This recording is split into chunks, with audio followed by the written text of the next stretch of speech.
Hello everyone and welcome back to our channel, and in today's video I'm going to show you how to log in to your Ontario University account.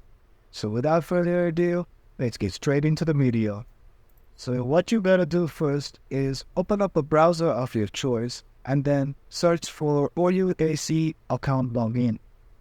Then select the first link. It will take you to the Ontario University login page where you need to enter your username and your password. And once you enter them both, simply select login. And if you don't have an account, simply click on create my account, create a new account. And that's how you create an Ontario University account. So that's all for today, guys. I hope you find this video helpful. Please like and subscribe to our channel for more videos like this.